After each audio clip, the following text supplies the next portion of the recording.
Well, hello, everyone. If you've been listening to our podcast over the years, you probably know that our friend Jaime Marconette is the Vice President of Music Insights and Industry Relations for Luminate. And if by chance you are new to the show, well, let me tell you, Luminate is the source for analytics, trends, and insights, not only for the music industry, but across film and television, too. We are thrilled to have Jaime back on the podcast to break down the newly released Luminate Year-End Report 2025 for us. This is an insightful report on the state of the music business and covers everything from streaming, vinyl, pricing, fandom, AI, of course, and something a bit new, transmedia integration. Don't worry if you don't know what that means. Jaime breaks it all down for us. So now, without further ado, here's Jaime Marconette from Luminate. Let it roll. Stand by for transmission. This is London calling. Wake up! The revolution is at hand! Your morning coffee is on the air. On the air. On the air. On the air. On the air. On the air. Standing by.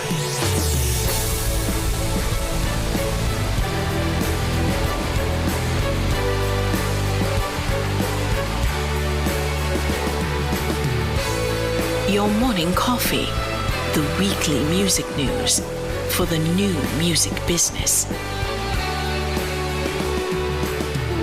It's the highly curated, agitated, advocated, moderated, and liberated digital music information that you need to know.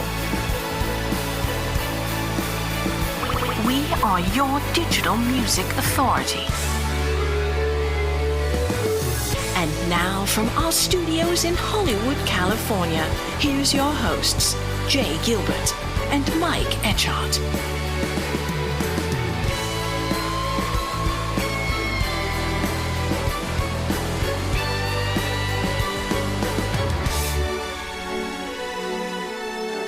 Jaime, it's good to see you. Thanks for joining me. Always a pleasure. Jay, so good to see you, and I'm glad to be here. Happy New Year. Happy New Year. Again. I'm really excited. You have been so gracious with your time to come on and sort of help us understand these reports that Luminate puts out every 6 months. We had you here 6 months ago. It seems like yesterday, but now you've got your year-end music report for 2025. Before we sort of dig into it, kudos to the design team over there because data can be a little bit dry for some people, but if you make it visually appealing and you show it in certain ways, charts and graphs and things like that, it helps people to sort of wrap their heads around it, right? Oh, yes, for sure. And I echo your statements too. I think the team did a fantastic job with this one. We've got it in a few different formats for people. Obviously, there's the PDF that you could download, but there's also an interactive version as well. Online. So, and then you can really see the data come to life. Well, let's jump right in. Some of the highlights.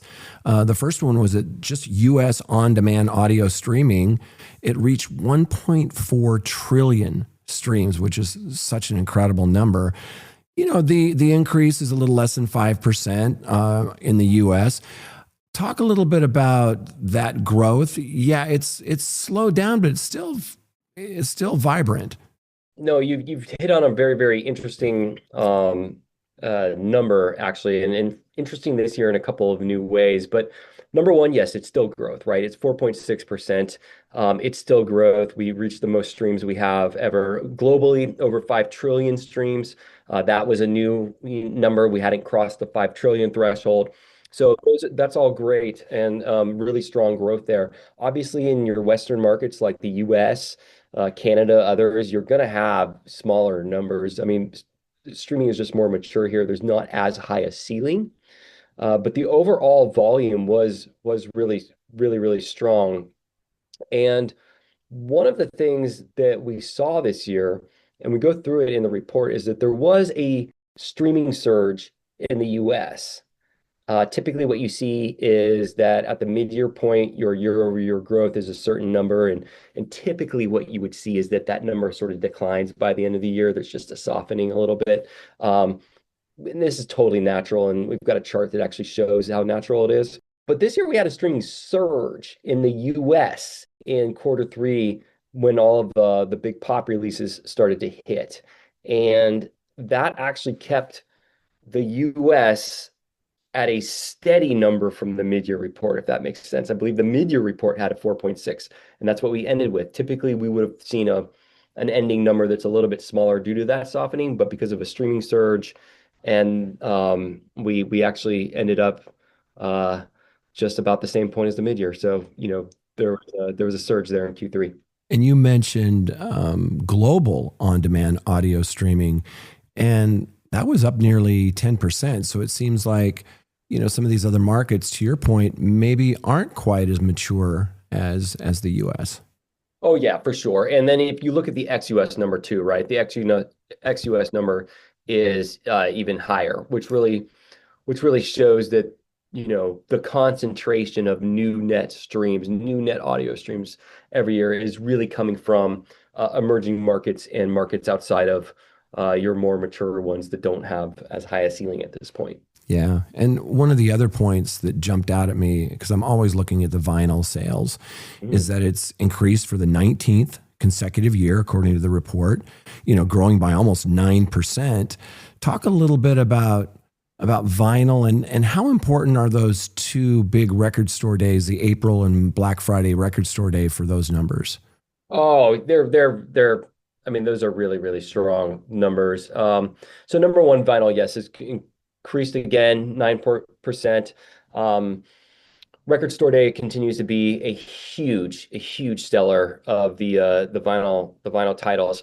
Also, that Record Store Day in Black Friday is really part of a concentration of vinyl sales around the holidays. We see this every year where, a large percent, I think in the last 3 months of the year, you typically have at least around 30% or higher of the vinyl sold as people start to gift in holiday. So that Black Friday one, though overall volume on that one is not typically as high as the April one, it sort of kicks off this holiday increase where each week you would start to see more and more sales as the holiday period just continues to drive a lot of activity for vinyl. And if I could just go on to vinyl just for one more second here, we've got some great consumer research this year too that I really encourage everybody to check out. But we're actually seeing that the vinyl buyer is diversifying. Actually, we're seeing more African Americans reporting vinyl sales, purchasing vinyl sales. We see more Asian Americans reporting that they're purchasing vinyl.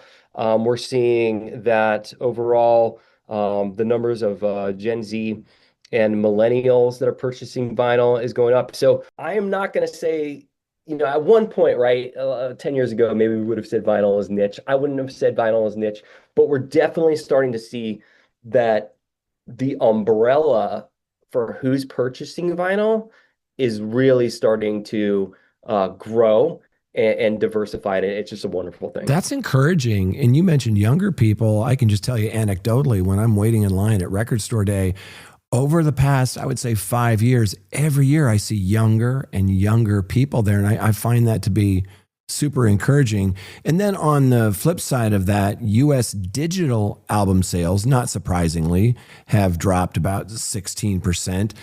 Are there any genres that are still doing okay with download albums? We're not seeing it as much. For sure, we're not. We're really not seeing it as much. And track digital song sales as well. And that's something that we've been noting in reports for a long time. So there's not as many. I mean, obviously, you're going to have some pockets here and there, but overall for the format, it's lost, double digits again this year. And we're not really seeing any specific genres that really raise their hand.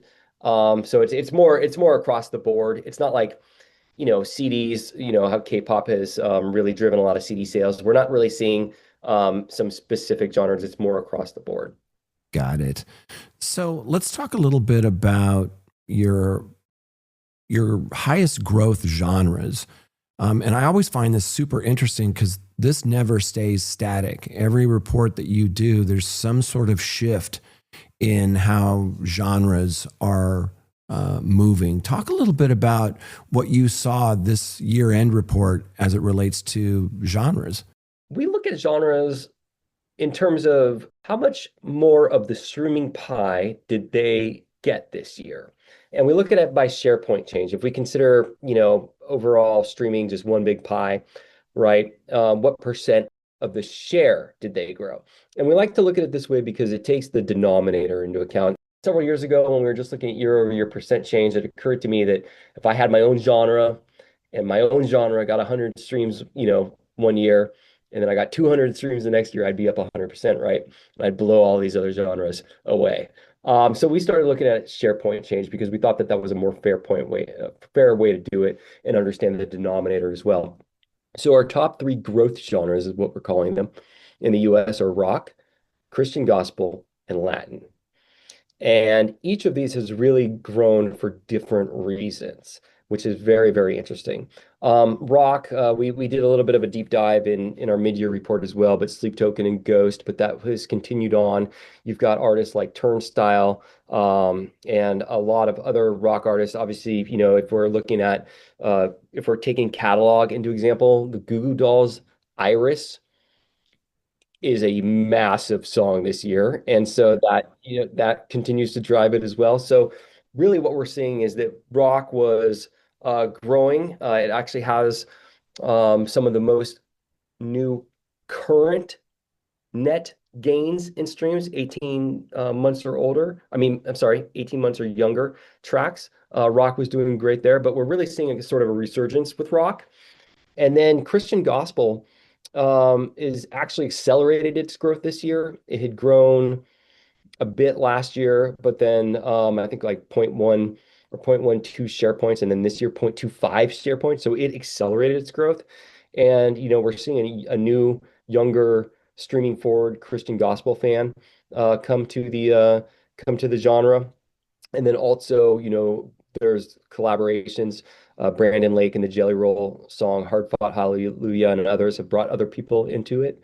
And then with Latin, the one genre that doesn't really seem to change though every single time, every year as we look at our growth genres is Latin, right? Like Latin's always there over the last couple of years in terms of like a growth genre. And it is one of our top again this year. I think it's the 3rd ranked. Obviously Bad Bunny had just a massive year, continued to drive that, but we continue to see Fuetzo Rajita and other artists to continue to really create a lot of activity. But Latin seems to be overall, just growing every year. Yeah. One of the first stats that people pull out of your report every time you put these out is, the average number every day of, tracks that are released. And I think on the 6 months ago report, it was like 99,000. Now it's up and it's 106,000 ISRCs on average daily to digital service providers. But that surprised me a little bit because of all the AI generated music or AI assisted and all of this. I would have thought that number might have been higher. Talk a little bit about the average number of tracks that are released every day. Yeah. So for the last couple of years, we saw that number really, hovering around 100, 102,000 per day, which is still mind-boggling, right? It's a lot. But then this year, you're right. We did see about a 7% increase as 106,000 per day. We're also seeing that overall, the number that is coming from major distribution, Sony, Warner, Universal, and their affiliates like ADA, Virgin, The Orchard. I'm going to count that as major distribution right now. That number has essentially stayed steady, right? That stays fairly steady, which the volume number, which means that this growth really is coming from independent distribution, indies, as well as the DIY sector. And that is what we're seeing. Now, it remains to be seen. Obviously, this number is up from the mid-year, which, when you do the math on that, means that the second half of this year would have even had a little bit higher count of ISRCs per day since we're doing the average. So it'll be interesting, especially as we get into 2026, how that number might change, because there's another part in our report where we start to look at AI artists. One of the ties we make is that this was sort of the year where the thought of an AI artist kind of went mainstream in a way. I say that in that there were a lot more headlines this year. I'm just looking at media attention and headlines, and if you start tracing this back to, June with the Velvet Sundown and others, and then you got Zanya Monet, and then you've got the Breaking Rust and Kane Walker. There were more headlines, and it became more the forefront of people's thoughts. So. It will be interesting to see how that ISRC daily number tracks throughout 2026 because it did feel like we were getting into a little bit of a new zone with, you know, AI music and AI artists. For those who can't see me, I'm doing the air quotes and stuff. But yeah, but that'll be interesting to track this year. And you think that 7% growth was probably more driven by the CD Baby, TuneCore, DistroKids of the world and less the majors. Yes, and I want to be clear on one thing. Yes, definitely. I think that it goes to indies and independent distribution, DIY itself. I'm not saying that all of that is AI at all. I'm certainly not saying that. I want to make sure that I'm clear on that. I'm just saying that I think that in the future, this number will be interesting to track just because of where we're now getting with sort of the new technologies. Yeah. One of the stats that sort of surprised me was US current music declined almost 2%. And when you think about it, you hear these headlines or you read these headlines about, it's a catalog world, catalog being 18 months or older catalog and recent catalog, but still that the US current music is actually in decline. Talk about that a little bit. So yes, 100%. The number of streams, the volume number was just about 2% less, and that's current music tracks that are 18 months old or newer. The flip side, though, and actually kind of getting back to what I mentioned with the streaming surge, is that it was actually negative 3.3 at the mid-year. So the silver lining here is that we actually did better in the second half of the year in terms of current because now we're only down 2%, right? So that actually trended in the right direction. We're just still, trying to catch up from where we were at the mid-year. But overall, we are down 2% in volume. I do want to say that this is not unprecedented. You can even look back at 2021 or 2022 and earlier, where that happened. We had a lot of holdover of massive hits from 2024. Fans just didn't want to move off of them. They just didn't want to move off of them. And when you think about it, we go into a little bit and we reference Pop Girl Spring and that was Q2 2024. Taylor Swift and Billie Eilish and Olivia Rodrigo and Gracie Abrams and so many albums came out. And then you had Shabuzi and you had all these Teddy Swims, right? You just had so many massive hits in 2024 that they held through the first 6 months of this year. And I think, when we started to see, a real drive of new current music was in the second half of this year, and really started to break through again. And that's when you saw our percentage go up too. Yeah. A lot of smart people, Jamie, think that audio streaming is underpriced and have written so. But Spotify, Amazon Music, they've announced subscription price increases. Do you see that as a trend that some of these DSPs are charging more for the music? Yeah, definitely see it as a trend. I think Spotify over the last couple of years has actually announced a new price change each year. When you look at you can add Apple in there, you can add Amazon, you can add I believe YouTube Music as well. Each one of them over the last several years has marked a price increase. I think what we thought was really, really interesting is through our consumer research, we go out and we ask people what services they use, right? And we actually noted that overall, we saw a little bit of an uptick in people saying they have some sort of a paid subscription. We saw a little bit of an uptick this year. And that actually kind of goes in line with what the RIAA put out I believe, in their last report too, that there was a little bit of a uptick in premium streaming, or sorry, premium stream subscriptions.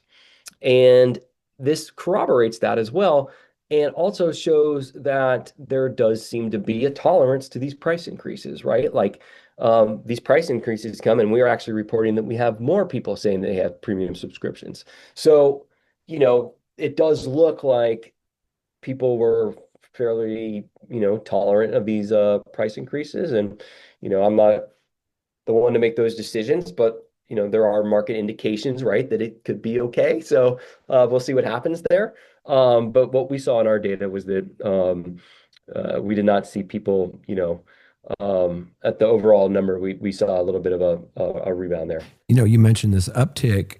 Part of the report talks about the likelihood of signing up for paid subscriptions in the U.S. Talk a little bit about some of the monthly listeners of different genres who are maybe a little bit more likely to sign up for paid subscriptions to DSPs.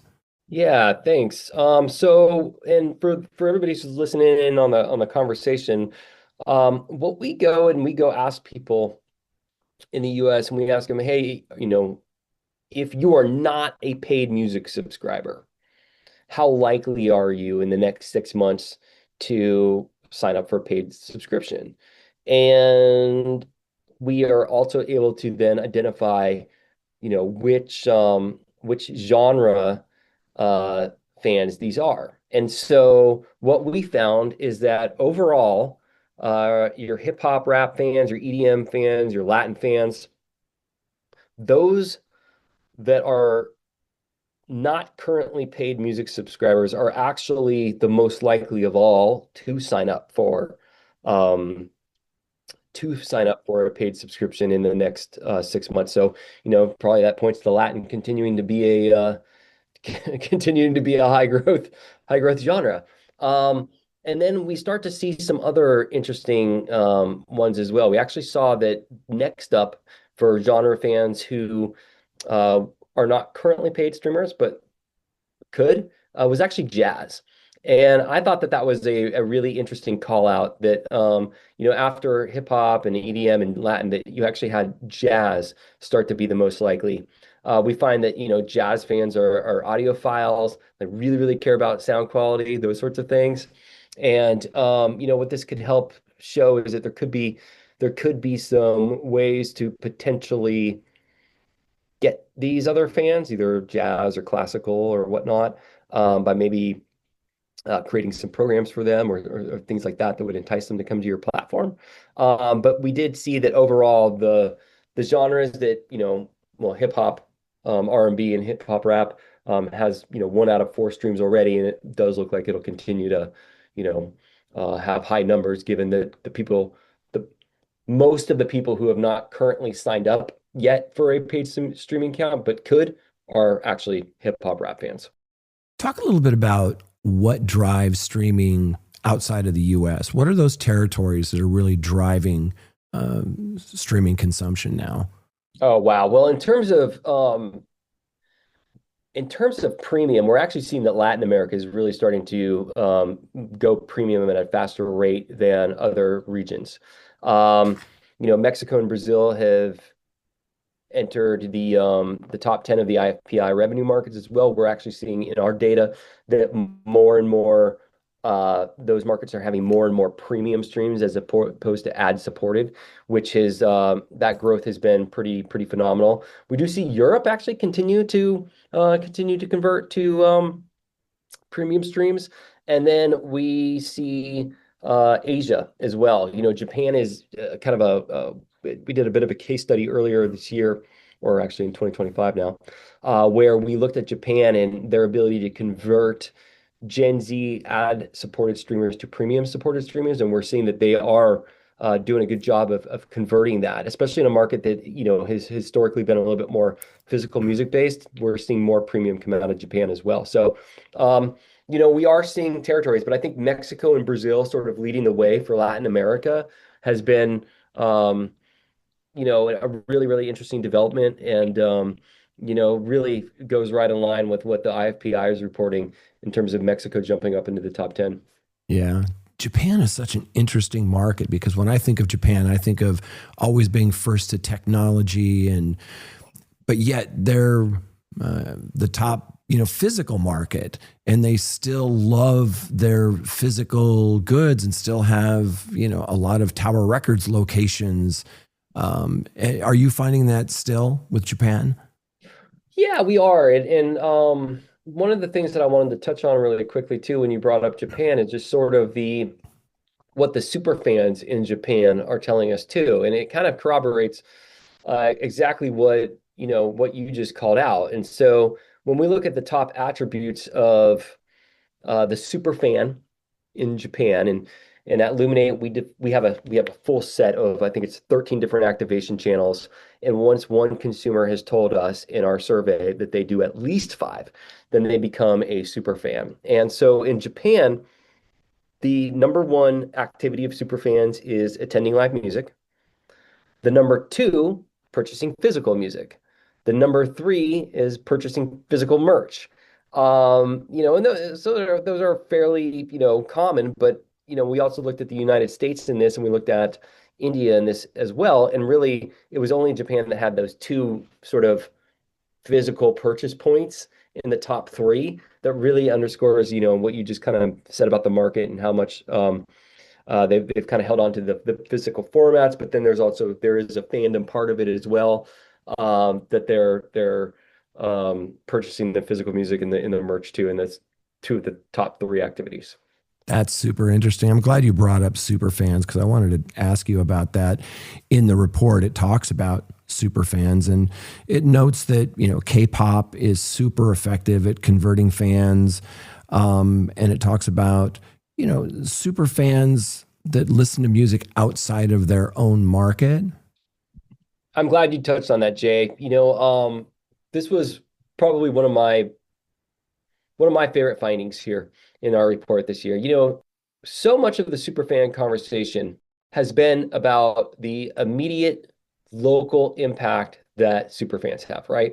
And obviously they have a tremendous impact. They are, even the things that when they're not spending money, they're still out there talking about the artist, they're sharing about the artist, they're wearing the logo on the hat or the sweatshirt or whatnot. So like they are the champion of the artist, right? And a lot of the conversation typically deals with like what that brings to the local music scene, which was just unparalleled, and I can't say enough about. I think what we found interesting though is how much more likely these fans are to listen to artists from outside their own country. So in the United States, they're 33% more likely. In Japan, they're 35% more likely. In India, they're 23% more likely. So these are the fans that are searching out new music. They're listening to music in multiple languages. They're bringing music into their territories. And I think that that's really the key piece. These are the fans who are out there sort of on the front lines, discovering new artists from other places and helping music go from one market to another. And it's these super fans. And we use Japan and India in our report because Japan and India are historically local streaming markets. Like 3 out of 4 streams in Japan is a Japanese artist. I think it's even higher in India. It's like 8 out of 10 streams is an artist from India. So, we look at Japan, right? I already referenced, I think, Japan's ranking in the IFPI, like that's a really high revenue market. However, it's very local. So if you would like to move into that market, identifying these super fans, understanding their tendencies, understanding how to engage with them is a good foothold because they're the most receptive. That was the insight that we thought was really, really powerful. That is super encouraging for future growth. As we sort of wind down, I sort of saved the best for last. One of my favorite parts of this report I spent a little bit of time on was transmedia artists. These artists that inhabit these like multiple spaces. And I know it's something that's near and dear to your heart too. Talk a little bit about the report as it relates to transmedia artists. So transmedia, the concept of transmedia artist, and we have a few examples and a few highlights in our report, but the overall concept for people is that in today's society, there are so many different media touch points, right? There's television, there's gaming, there's the movie theater. There's all of these different touch points for an artist. Obviously, with all of the SVOD programs, there's podcasts. I mean, there's just so many ways. And what we highlighted was the artist or artists, right? And the concept of being able to leverage all of these different media touch points to drive forward the brand, the vision, the business, whatever you want to call it, to drive forward the artist. And so, typically what we've done in the past is we've talked about, the highest music documentaries by minutes watched, and we did that again, but we started to look at, well, Taylor Swift, Depeche Mode, David Gilmour, K-pop Demon Hunters. What do they all have in common? They were all in movie theaters, brick and mortar movie theaters, from September to December this year, I think. And so how does that come in, and what sort of audiences can you attract that way? And what are the benefits to the audience? And how do you use that to continue to drive your business forward? Obviously, Taylor Swift has a partnership and an agreement with AMC. So, she's been able to carve that out. But again, the Depeche Mode and David Gilmour and K-pop Demon Hunters all brought that together too. We see it in gaming, with Fortnite Festival and whatnot. And I think we have an example of Daft Punk. So it's not really even the newer artists. It's actually these legacy acts who have this sort of this heritage or this iconic stature that they're able to get into gaming and really create a lot of activities there. So the transmedia artist is the artist who understands the full media landscape, ability to leverage all of these against each other to drive forward their vision as an artist. Yeah, I love that. Jaime, it's always such a pleasure chatting with you. One of my favorite things to do when I go to conferences is meet you for coffee and solve all the music industry's problems over a cappuccino. And it's always just such a pleasure to see you. Where can people learn more about Luminate? Where can they get this report? Not only the PDF, but that interactive report that you guys do, which is fantastic. Yeah, Luminate.com. That is our website. And I believe from there, you can use the top navigation window to be able to go to, I think it's resources and free reports, but it's through the top navigation. But luminatedata.com is where you will be able to find all of that. And as I said, there's a PDF. This is one of our ones that we make available to everybody, right? So you can sign up, give us your email address, and then it's available to everybody. And so you're able to view the interactive report. You're able to download the PDF and comb through all of the numbers that we put out this year. And Jay, I love coming on here. It's always great to talk to you. Thank you for the chat and the opportunity. I know I can't wait to see you at another one of these conferences coming up soon. Awesome. Thanks again. Keep up the great work, Jaime. Okay, Thank you. Fantastic. Thank you.